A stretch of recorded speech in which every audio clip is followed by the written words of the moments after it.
Thank you for tuning into this episode of the Movie Screeners Club podcast. I'm your host, Sophia Falk.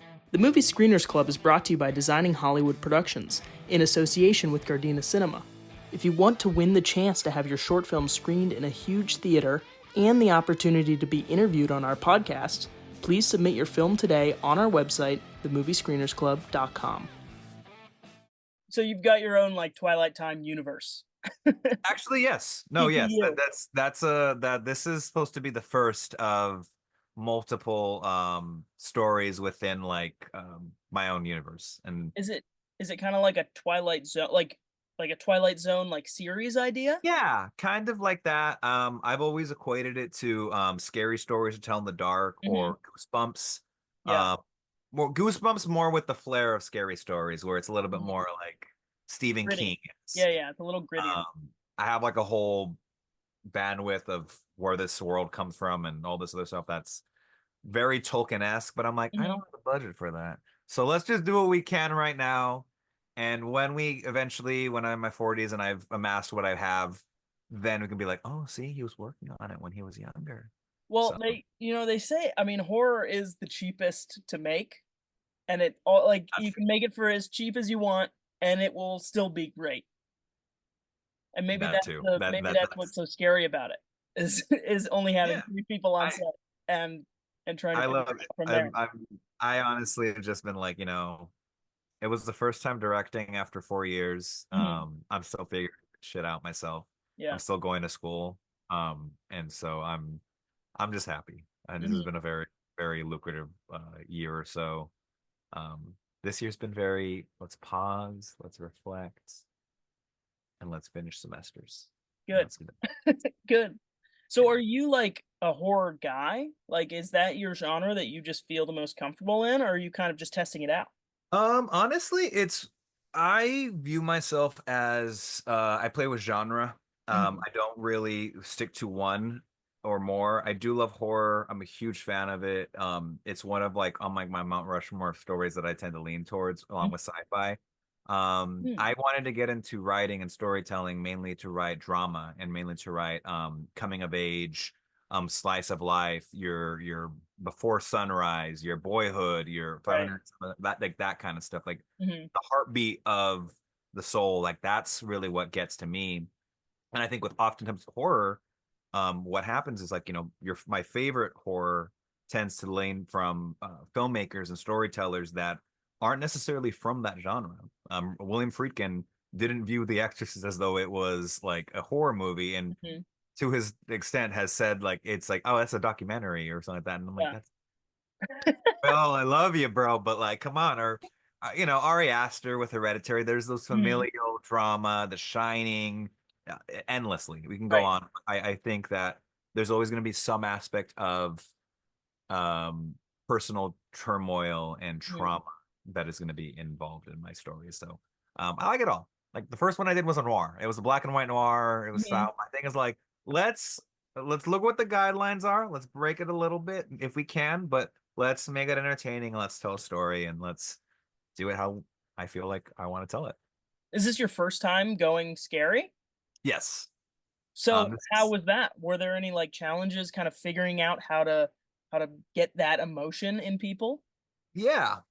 So the way that I wanted to kind of tackle this, the first one that I did was it was a short film in my production class. At the time, I wasn't wanting to pursue filmmaking. I was in radio. That was what my original plan of career was.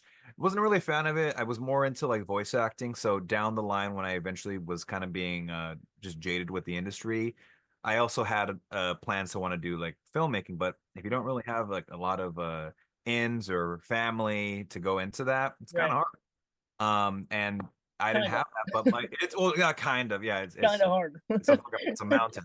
Yeah, right. And so me and my friend, we were just he was going to Cypress, still in school while I was done with it, and he's like, "Hey, man, let's just do it. Come on in. I'm second year production. You just come in and just we can just kind of work on it. And if you don't like it, you can cut the class." And we did it, and we did it we did a very I thought at the time something that we can be very proud of, a noir. And the film bug just hit me. seeing Yeah. your film on with an audience, watching characters that you have in here, literally in front of you, like reading their lines as the actors are reading it. I'm like, that's just like, it's fun. Yeah. And to me, it really was a moment to me where things made sense. I've always said I'm very anal Mhm. when it comes to the how I want things done, my writing, my how I work, but I also love working well with people. I get that a lot with like from like I remember reached to like that's my day job. That's what I've been doing Mhm. for like the past like 10 years or so. And Yeah. you work with a team, and in many ways you got to communicate, and that you utilize that aspect in film.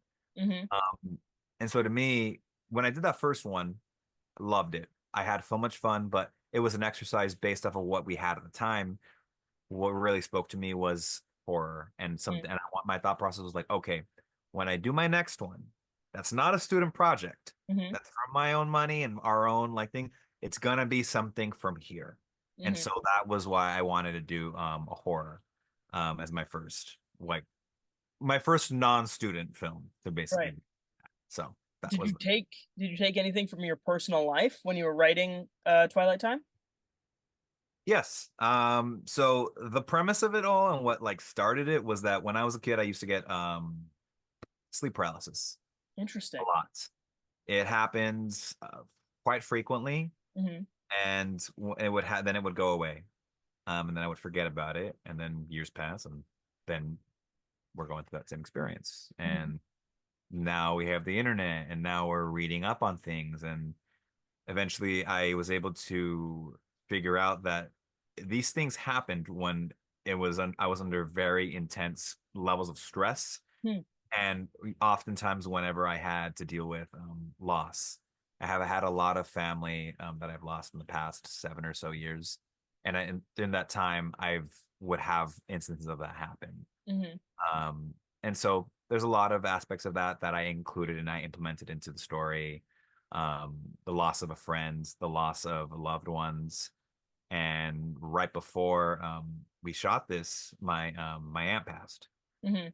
and I was dealing with that, and understanding that was kind of like what really kind of infused a lot of the momentum for myself to go with when it came to the how do we deal with loss, how do we deal with all that, and how can we move forward with it. And sometimes we don't move forward, Hmm. and sometimes change or let Right. things come in. Hmm. But that makes, the story so much more interesting, I think, when it's more human, right? It's more Yeah. slice of life. It's real. Do you Which part of the process do you think that you like the most? Are you kind of a big idea guy, or do you like that teamwork on set, working for, 12 hours a day, talking to your actors one on one? I love all of it. Mhm. I personally really love most of it, and I think like a lot of it with the every filmmaker that we know and every artist, like it's the imagination side and Mhm. the very at the beginning, the pre-production one where it's our pre-production in here when we're listening to the playlist that we want to listen to, reading and watching what we want to like, oh, I like that. Let me grab that from here and Right. put it in the lookbook. I find that to be very therapeutic, and I enjoy that immensely. And also part of that is but the best thing that I feel like what turns it into something magical is when you're able to bring others into it. Mhm. And my biggest thing that I wanted to do with this one was to implement and hire talented heads of department Mm. and work and collaborate with them, because I'm like, I can do what I can do. I'm not a cinematographer. I don't know how to work camera to an extent. Mhm. But like I'm like I'll hire someone that's very talented that has that vision that can work with me and can work within that. My composer John, who worked on the latter side of the short, the last one, we worked immensely on how to like work with the sound design, and he's a maestro when it comes to what he can do. And the same Yeah. thing with False Figures Appearing Real, who's the composer for the majority of the short. He Mhm. does all of that on himself. And Hannah, the makeup artist, Hannah Koyo, she's phenomenal. I've always often said like she's really the one of the main stars of the film, is because her prosthetic and her makeup talent is I couldn't have done it without her.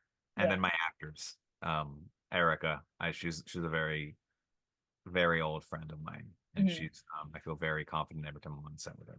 So when you bring all that together, that aspect is what, and you're there physically on the set with all these people that you've been talking about for all these months, and it's like we've been talking about it. It's here. It's game day. So I love both of them.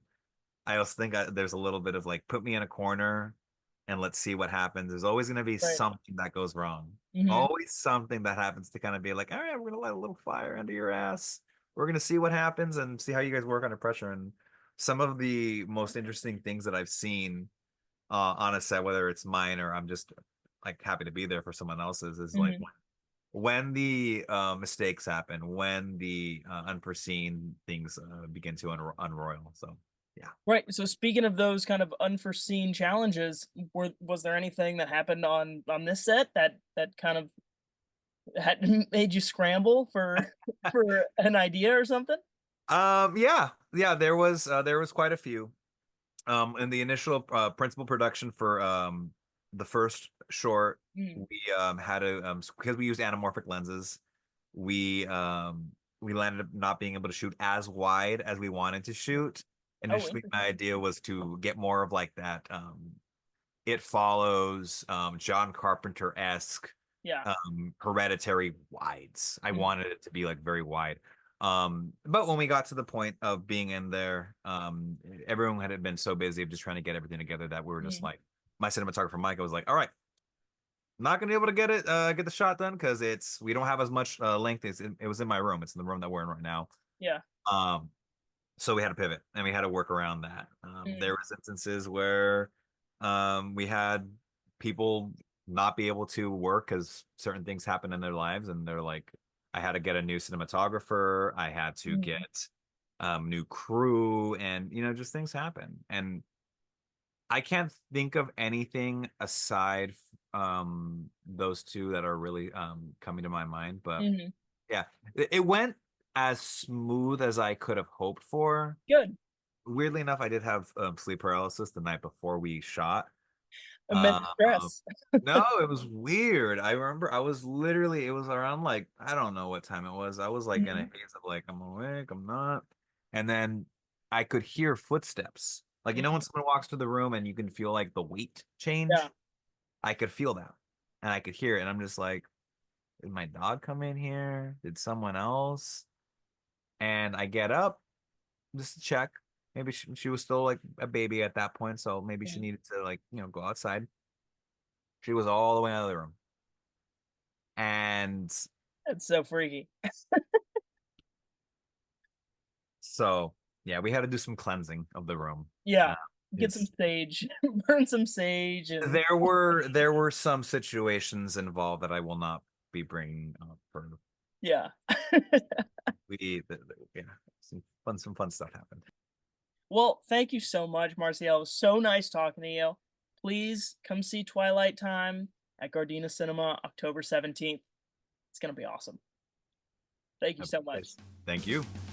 The Movie Screeners Club is produced by Designing Hollywood Productions in association with Gardena Cinema. If you want to win the chance to have your short film screened in a huge theater and the opportunity to be interviewed on our podcast, please submit your film today on our website, themoviescreenersclub.com. This episode was sponsored by Smokebreak Productions. Addictively entertaining.